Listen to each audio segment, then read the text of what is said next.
안녕하십니까? 코드셰프 프로젝트에서 실시간 채팅 기능 구현을 담당한 강민주입니다. 이번 영상에서는 실시간 채팅 구현에서 새로운 메시지 브로커로 레디스 펍섭을 도입하게 된 기술적 의사결정 과정 및 그 과정에서 발생한 트러블 슈팅에 대해서 말씀해 드리도록 하겠습니다. 스프링 심플 브로커는 스프링 웹소켓 내장 브로커로 단일 서버 환경에서 간단한 실시간 메시지 전송 구현에 사용할 수 있는 인메모리 메시지 브로커입니다. 이 메시지 브로커는 클라이언트가 웹소켓 연결 요청 이후 웹소켓 연결이 되면 특정 주제로 구독을 하고 그 구독 경로로 메시지를 발행하게 되면 발행 경로에 등록된 구독자 목록을 조회하고 구독 중인 모든 유저에게 메시지를 발행하는 형식으로 실시간 채팅이 이루어집니다.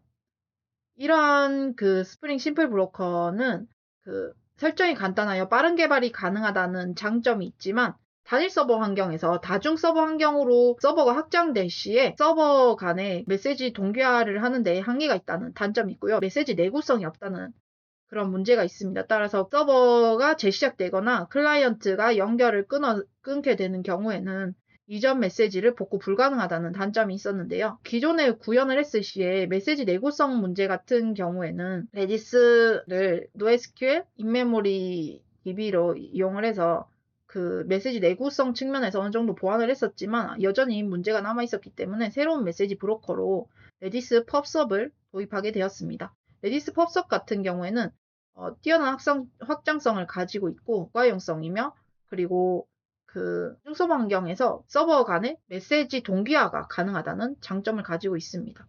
이러한 레디스 펍섭은 어떤 식으로 동작하는지 알아보도록 하겠습니다.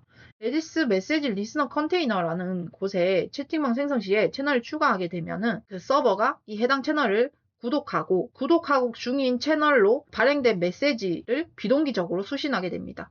그래서 클라이언트가 특정 채널로 메시지를 발행하게 되면 레디스 퍼블리셔 클래스에서 레디스 템플릿 convert and send 메서드를 통해서 메서드를 발행을 하고요. 이후 레디스 서브스크라이버에서 컨테이너, 앞에서 말한 컨테이너와 메시지 리스너 어댑터에서 메시지를 구독하고 메시지가 발행된 채널을 구독 중인 모든 유저에게 메시지를 발행하도록 이때는 심플 메시지 템플릿을 이용을 해서 메시지를 발행을 하도록 구현을 하였습니다. 앞에서 말씀드린 바와 같이 확장성, 고가용성, 서버 간 데이터 메시지 동기화 측면에서는 장점이 있지만 아직 여전히 관리 비용이 든다는 점과 메시지 내구성 측면에서 단점이 존재했는데요. 앞에서 말씀드린 바와 같이 메시지 내구성 측면에서는 레디스를 이용을 해서 메시지 내구성을 보완을 하고 있었는데 레디스 펍섭을 쓴 만큼 레디스 자료 구조에 스트림스라는 게 있는데 여기 레디스 펍섭에는 레디스 스트림스를 적용을 해보면 어땠을까라는 생각도 들어서 이후에 기회가 된다면 한번 스트림스로 메시지 내구성을 보완하는 방법도 한번 구현을 해보고 싶습니다. 실시간 채팅 서비스 흐름도입니다. 유저가 채팅방에 입장하게 되면 웹소켓 연결 이후 채팅방 이전 메시지 불러오기용 채널을 구독하고 채팅방 채널을 구독하게 됩니다. 각각의 채널은 이 데이터 불러오기용 채널은 유저별로 각각 고유한 경로를 여기 유저 아이디 데스티네이션 베리어블로 유저 아이디를 넣어서 유저별로 고유한 경로를 구독하도록 하였고요. 채팅방 채널 같은 경우는 채팅방별로 룸 아이디를 통해서 룸 아이디를 데스티네이션 베리어블로 해서 채팅방별로 고유한 경로를 구독할 수 있도록 경로를 설정을 하였습니다. 이 채팅방 입장했을 시에는 제일 처음 이 앱 챗룸 룸 아이디 subscribe라는 샌드 요청을 보내게 되면 앞에서 구독한 두 채널로 채팅방 이전 메시지가 불러오기용 채널로 가고요. 유저 입장 안내는 채팅방 채널로 발행이 되도록 구현을 하였습니다. 이후 실시간 채팅에서는 앱 챗룸 룸 아이디 이 경로로 메시지를 발행하고 구독하여서 실시간 채팅을 할 수 있도록 하였고요.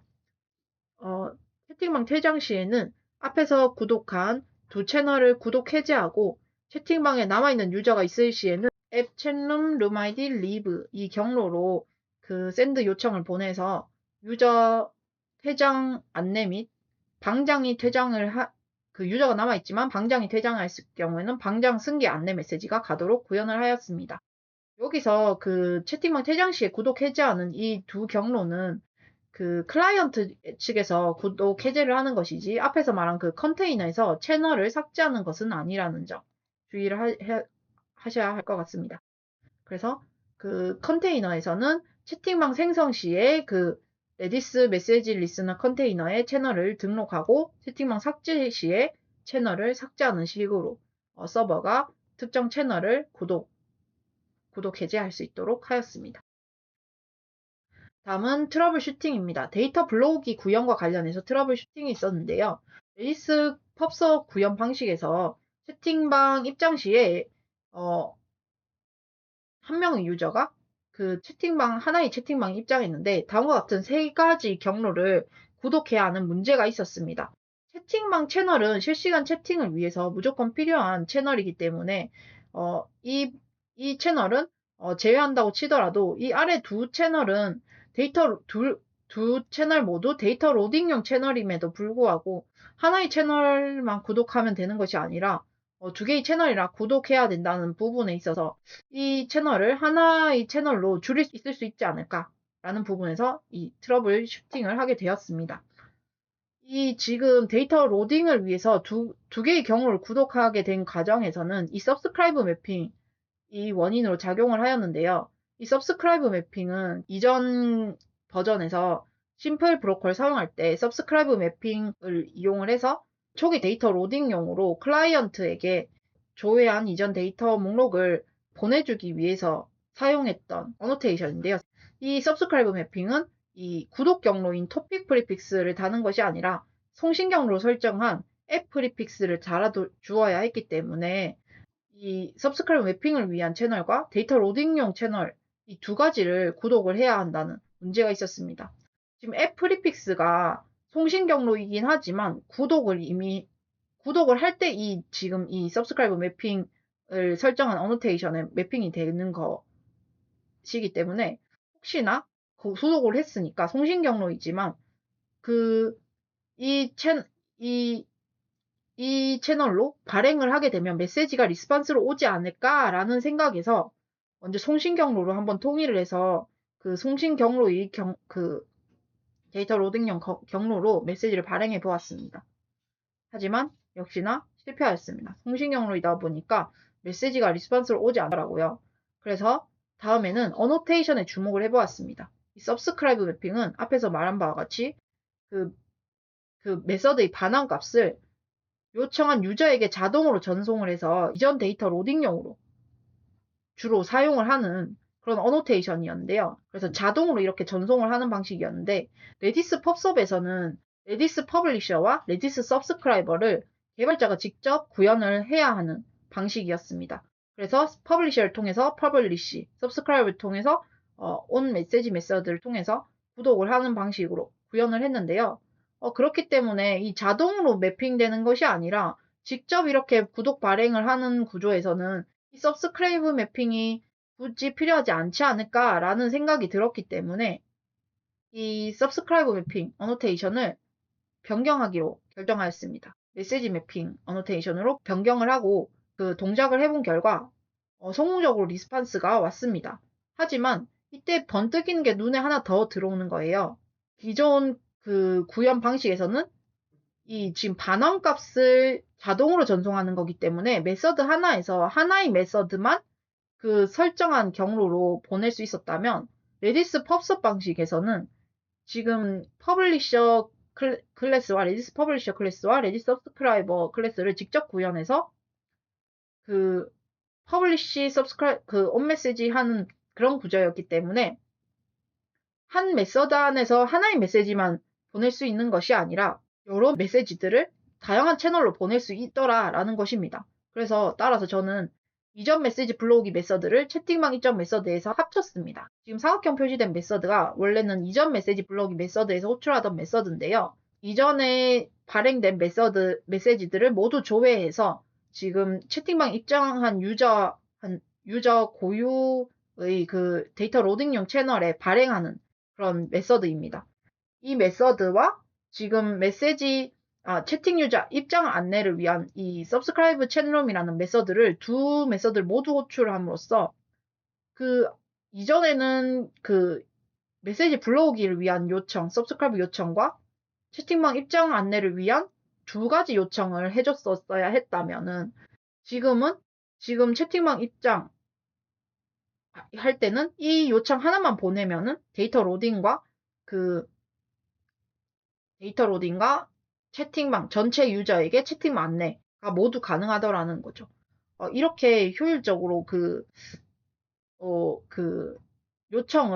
불필요한 요청을 줄일 수 있었던 이번 트러블 슈팅을 통해서 처음에 제가 그 레디스 펍섭을 구현을 할 때는 퍼블리시 서브스크라이브 하는 그 코드를 직접 구현하는 부분에서 이전에 심플 브로커가 어노테이션 설정만 하고 메시지 객체만 반환하면 자동으로 이렇게 발행 구독하는 구조가 사실 좀 더 편했던 것 같다라는 속마음이 있었다면은 이번 트러블 슈팅 하면서 심플 브로커는 그냥 진짜 실시간 채팅을 처음 접해보는 사람을 위한 진짜 간단한 키트 같은 느낌이었다면은 이 레디스 펍섭은 개발자가 어느 정도 컨트롤을 할 수 있도록 하였구나라는 점이 와 닿는 그런 트러블 슈팅이었습니다. 따라서 문제를 해결하는 과정에서 조금이나마 메시지 브로커를 사용했을 때 이점을 맛볼 수 있는 트러블 슈팅이 아니었나라는 생각이 들었습니다.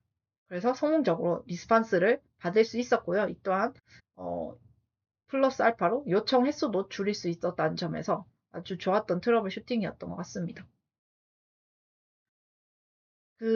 지금 현재 실시간 채팅은 다음과 같은 구조로 구현이 되어 있는데요. 이 레디스 펍섭을 외부로 빼는 것이 확장성이나 다중 서버 환경에서 메시지 동기화의 장점을 제대로 살릴 수 있는 구조겠지만 현실적으로 용적인 측면과 때문에 아직 클라이언트가 그 정도로 대규모가 아니기 때문에 현재는 앱 서버 내부에 이렇게 메시지 브로커를 이렇게 두어서 실시간 채팅이 가능하도록 구현을 하였고요. 향후 서비스 규모가 커져서 대규모의 클라이언트가 실시간 채팅 접속을 해서 채팅이 이루어지는 그런 식으로 그 서비스가 제공이 된다면은 다음과 같은 방식으로 메시지 브로커와 웹소켓 서버를 앱 서버에서 따로 분리하고 앱 서버를 이렇게 늘리는 방식으로 확장성 측면이나 그 다중 서버 환경에서 메시지 동기화 장점을 제대로 살릴 수 있지 않을까라는 생각이 듭니다.